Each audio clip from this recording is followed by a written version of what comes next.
Quite simple, really. I think there's a huge need for exhibitors to help themselves, really, here in these events. I mean, everybody's saying there's no money in the market. They have to think very carefully about how they spend the market and, you know, where is there a return on investment in events. So I think that by what we're doing here is getting exhibitors to think very carefully about what their objectives are for these events, participating in these events, and to put some realistic measurements behind them.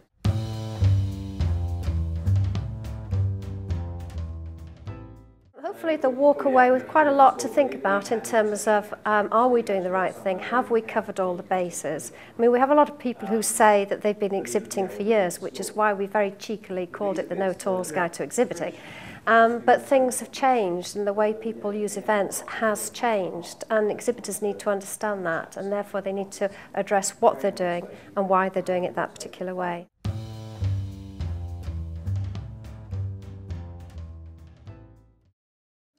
I don't think there is a typical company, actually. I think because we've had charities here, we've had companies who are entering the exhibition market for the first time, so they're really looking for a, you know, walk me through this whole thing, versus the very big companies who are sort of questioning, you know, what are we doing and why are we doing it? And of course, they're always bringing new people on board as well who need this training. It's simply not good enough to say I've been exhibiting for years and therefore I know everything, because I actually challenge anybody to say that they know everything, they know it all, because they don't. And there's always a room for learning new things about social media, for example, and how that's used within marketing an event and getting people onto your stand. That always changes. There's new rules and regulations about health and safety.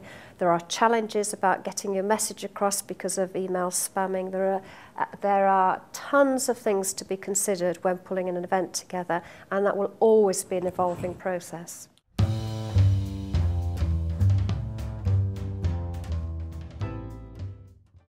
I think the biggest challenge we have is in terms of getting people to understand that that the way visitors are using events now has changed, that they have very little time.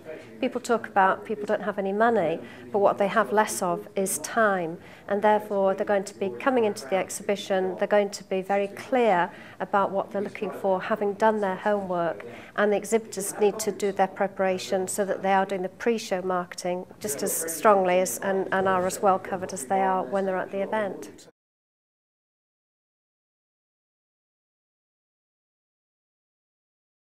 We really drill down to a lot more of the detail behind this. So we're not just talking about the obvious stuff like, you know, don't cross your arms, don't eat on the stand.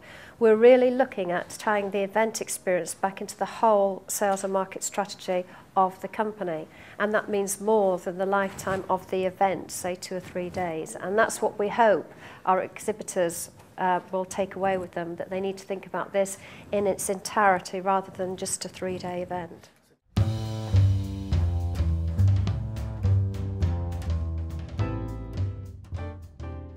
It is a proper training workshop. It's certainly not a sales pitch or a contractor's pitch, but the people who are doing the training and are giving the presentations are people who've been in the industry for a long time, usually very specialist in their subject. So yeah, we are people who've done this job on many different occasions right across the world. So I think that gives us a huge amount of credibility.